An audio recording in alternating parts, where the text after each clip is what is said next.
Hello student, कैसे हैं आप लोग। माय नेम इज एल के Sharma and I am from Sharma tutorial.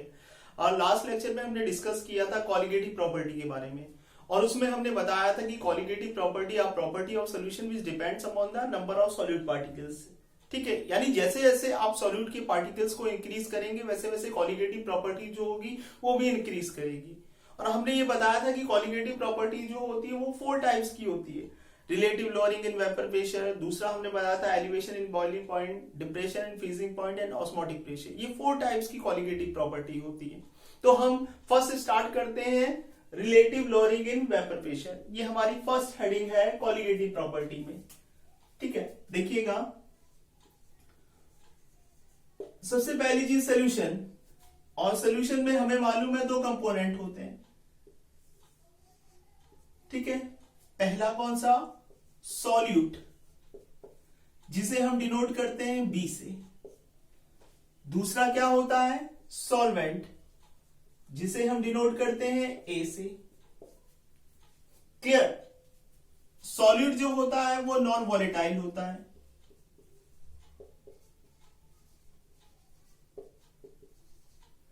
Non volatile, यानी ये आप कहेंगे सॉल्यूट जो है वो इवेपोरेट नहीं करेगा, और सॉल्वेंट जो होगा वो वॉलेटाइल हो जाएगा, यानी ये इवेपोरेट करेगा। और इसमें एग्जांपल ले लीजिए आप, सॉलिड्स ले लीजिए, यानी सॉलिड जो है वो इवेपोरेट नहीं करते, इसका मतलब वो नॉन वॉलेटाइल है। ठीक है, तो इसमें आप कहेंगे यूरिया, यूरिया का फॉर्मूला मालूम होगा NH2CO NH2, मोलर मास होता है इसका 60। ग्लूकोज फॉर्मूला C6H12O6, कितना होता है मोलर मास 180। तीसरा ले लीजिए सुक्रोज, C12H22O11, इसका होता है 342, निकाल करके देख लीजिएगा। ठीक है, तो ये सॉलिड्स हैं जो इवेपोरेट नहीं करते। ठीक है, अब वॉलेटाइल में आप कहेंगे एग्जाम्पल जो हो जाएगा वो लिक्विड हो जाएगा। लिक्विड्स ले लीजिए,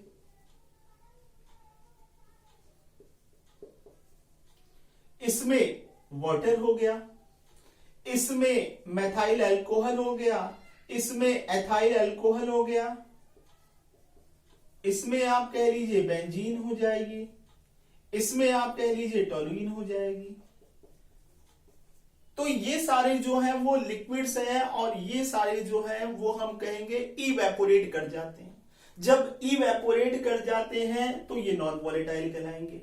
और इसमें नॉन वॉलेटाइल में ये ध्यान रखिएगा कि वेपर प्रेशर जो होता है वो हमेशा 0 के इक्वल होगा, यानी नॉन वॉलेटाइल है तो इवेपोरेट नहीं करेंगे। इवेपोरेट नहीं करेंगे इसका मतलब इनका वेपर प्रेशर कुछ होगा नहीं, तो 0 के इक्वल हो गया।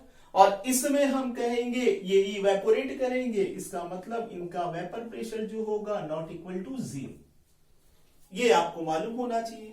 ठीक है, तो इतनी चीज समझ में आ गई कि सॉल्यूशन जो होता है उसमें 2 कंपोनेंट हैं, एक सॉल्यूट कह लीजिए, दूसरा सॉल्वेंट कह लीजिए। सॉल्यूट जो होता है बी से डिनोट किया जाता है, सॉल्वेंट जो है वो ए से। ये नॉन वॉलेटाइल होगा, ये वॉलेटाइल होगा, ये इवेपोरेट कर जाएगा, ये नहीं करेगा। इवेपोरेट नहीं करेगा तो इसमें एग्जांपल जो होंगे वो सॉलिड्स के होंगे, ये इवेपोरेट नहीं करते, यूरिया, ग्लूकोज और सुक्रोज। और यहां आप ये कहेंगे ये लिक्विड्स हैं, और लिक्विड्स जो हैं वो जनरली हम कहेंगे इवेपोरेट कर जाते हैं। इवेपोरेट कर जाते हैं तो उनका वेपर प्रेशर जो होता है नॉट इक्वल टू 0 होता है। ठीक है, इतनी चीज आपको मालूम होनी चाहिए। अब आगे बढ़ते हैं, इसमें देखिएगा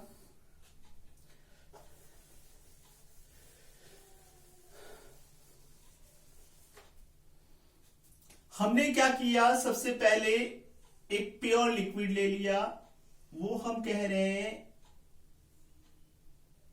प्योर लिक्विड ए, इसको हम मान लेते हैं वाटर है। ठीक है, ये हमने ये कहा ये इसके मॉलिक्यूल हैं। ये इसके मॉलिक्यूल है, नीचे भी कह लीजिए होंगे। क्लियर? इसे आप सॉल्वेंट भी कह सकते हैं। और अभी बताया था ये क्या है, वॉलेटाइल है। यानी प्योर लिक्विड ए जो है वो वाटर है, और वाटर जो है ये हमने कहा क्लोज कंटेनर है। क्लोज कंटेनर होगा तभी वेपर प्रेशर होगा। अब हमने ये कहा कि ये ए के मॉलिक्यूल्स जो है वो इवेपोरेट कर रहे हैं, और इवेपोरेट कर रहे हैं यानी वेपर्स बना रहे हैं। वेपर्स बना रहे हैं तो इसका मतलब इनका वेपर प्रेशर होगा, वो हमने कहा पी नॉट ए होगा।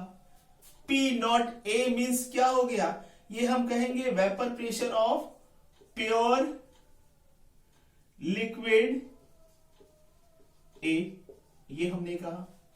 क्लियर? सो लीजिएगा एक बार फिर से, हमने कहा प्योर लिक्विड ए है, वो हमने मान लिया वाटर है, या इसको सॉल्वेंट कह लीजिए। और ये हमने कहा ये सरफेस पर वाटर के मॉलिक्यूल्स हैं जो अब वेपर बना रहे हैं, और वेपर बना रहे हैं तो उनका वेपर प्रेशर होगा। ये एक क्लोज कंटेनर है। अब हम क्या कर रहे हैं, इसमें हम सॉल्यूट को ऐड कर रहे हैं। ये हमने कहा ये सॉल्यूट ऐड किया हमने, ठीक है। और अभी हमने बताया था सॉल्यूट क्या होगा, नॉन वॉलेटाइल होगा, जो इवेपोरेट नहीं करेगा। जब सॉल्वेंट में सॉल्यूट को ऐड किया तो सॉल्यूशन बनेगा। ये हमारा सॉल्यूशन बन रहा है।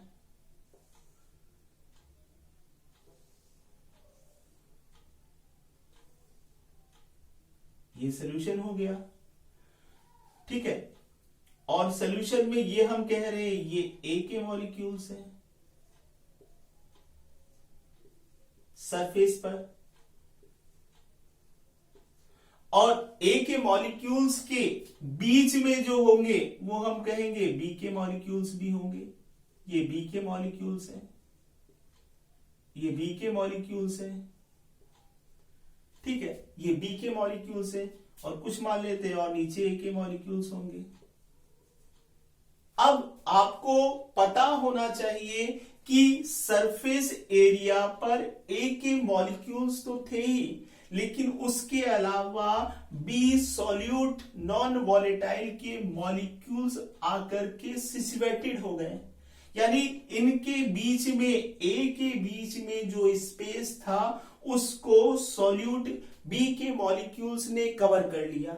जब कवर कर लिया तो ये ए के मॉलिक्यूल्स ऊपर नहीं जाएंगे, ऊपर नहीं जाएंगे तो इनकी वेपर नहीं बनेगी, यानी इनका वेपर प्रेशर जो होगा वो हम कहेंगे सॉल्वेंट के कंपैरिजन में जो होगा वो कम हो जाएगा।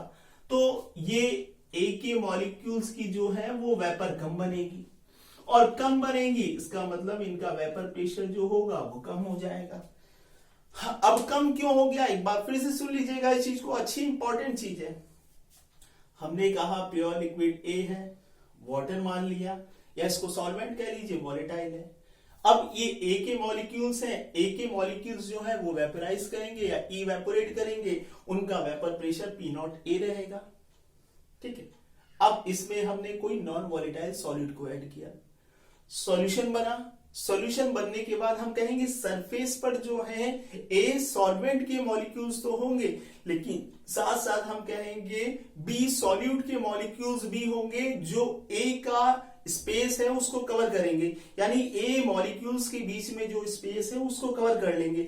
जब कवर कर लेंगे तो ए के जो नीचे जो मॉलिक्यूल्स है वो ऊपर नहीं आ पाएंगे, ऊपर नहीं आ पाएंगे, इसका मतलब उनकी वेपर प्रेशर अधिक नहीं बनेगी। इसका मतलब उनका वेपर प्रेशर जो है सॉल्वेंट के कंपैरिजन में क्या हो गया, कम हो गया, ठीक है। ये जो वेपर प्रेशर में कमी आई है इसे ही हम कहते हैं लोअरिंग इन वेपर प्रेशर। अब ये देखिए ये पी नॉट ए है, प्योर लिक्विड का वेपर प्रेशर है, ठीक है। वो क्या है, is greater than P A से, या आप इसको ऐसे भी लिख सकते हैं P naught A P A, clear. और इसे ही आप क्या कहेंगे, इसे ही आप कहेंगे रिलेटिव, इसे ही कहेंगे sorry lowering in vapour pressure. यही तो कमी आई है। हमने क्या किया, when a non volatile solute is dissolve in a solvent, when a non volatile solute is dissolve in a solvent, the vapor pressure of a solution is decreases than that of pure solvent। यानी pure solvent के comparison में जो solution का जो vapour pressure है वो कुछ decrease कर गया, कुछ लोअर्ड हो गया, उसे हम कहेंगे lowering in vapour pressure. Clear, समझ में आ गई ये चीज? ठीक है, ये हमने कहा ये PA क्या है, ये वेपर प्रेशर ऑफ सॉल्यूशन कह ले रहे हैं। क्लियर, ये सॉल्यूशन है। ठीक है इतनी चीज। अब देखिएगा यहां से हमने ये बताया था एक लॉ, आपको शायद ध्यान हो, PA is proportional to zeta है। यानी इस सॉल्यूशन के अंदर A के जितने मोल होंगे उनका मोल फ्रैक्शन उतना ही होगा, और उनका मोल फ्रैक्शन उतना ही होगा, उनका वेपर प्रेशर भी जो है उतना ही होगा। यानी आप A के मोल्स को बढ़ाएंगे तो A का मोल फ्रैक्शन बढ़ेगा, यानी उसका वेपर प्रेशर भी बढ़ेगा, और इसे ही हम कहते हैं क्या, शायद आपको ध्यान हो, राउल्स लॉ। ये हम बता चुके हैं, यही राउल्स लॉ कहलाता है। ठीक है, ये चीज कम समझ में आ गई, यानी कि ये राउल्स लॉ है। राउल्स लॉ में हमने क्या बताया था आप लोगों को, यही तो कहा था कि in a solution vapour pressure of a solution, या ये कह लीजिए vapour pressure of a any component, in a solution vapour pressure of any component is directly proportional to the mole fraction of that component known as Raoult's law. ठीक है, अब यहां से देखिए PA इज प्रपोर्शनल टू क्या है, zeta A। Clear, अब यहां से PA प्रपोर्शनल हटाइए K, ठीक है, जीटा A हो गया। और ये हमने बताया था यहां से PA जो होता है P नॉट A, ये जो है P naught A, sorry PA जो होता है वो P नॉट A और जीटा A के इक्वल होता है। ये हमने लास्ट लेक्चर में बताया था, हमने ड्राइव किया था इसको, तो देख लीजिएगा लास्ट लेक्चर में PA जो होता है is equal to P naught A zeta A के। क्लियर, अब हमें यह भी मालूम है mole fraction of A plus mole fraction of B is equal to क्या होता है, 1। यानी टोटल मोल फ्रैक्शन जो होता है वो 1 के इक्वल होता है, ये बता चुके हैं। क्लियर, देखिए अब यहां से आप क्या निकालिए, जीटा A निकालिए, तो क्या हो जाएगा 1 माइनस जीटा B, यही तो होगा। क्लियर, अब इसको क्या करिए, अब इसको यहां पुट कर दीजिए, देखिए क्या हो जाएगा, PA इज इक्वल टू क्या होगा, P naught A minus 1 zeta B। Clear, x की जगह हमने ये वैल्यू रख दी। अब इसको सॉल्व कर लीजिए, P नॉट A और ये हो जाएगा जीटा B। क्लियर, अब इसको इधर लाइए, अब आप क्या कहेंगे, यहां से इसको ले जाइए, ये हो जाएगा आपका P naught A PA is equal to क्या हो जाएगा, P naught A zeta B। अब ये क्या है, ये देखिए ये चीज है क्या, ये देखिए ये है कि नहीं, lowering in vapour pressure. Clear, अब क्या करिए, इस P नॉट A को नीचे शिफ्ट कर दीजिए, देखिए इसको हम इधर लिख देते हैं, ये हो गया हमारा P naught A minus PA upon P naught A is equal to क्या हो गया, ये आप कहेंगे एक्स बी या जीटा बी। क्लियर, ये आपका एक फॉर्मूला आ गया। यानी ये चीज क्या है, ये आप कहेंगे relative in lowering in vapour pressure. यानी ये जो है पूरा का पूरा ये कहलाएगा relative lowering in vapour pressure.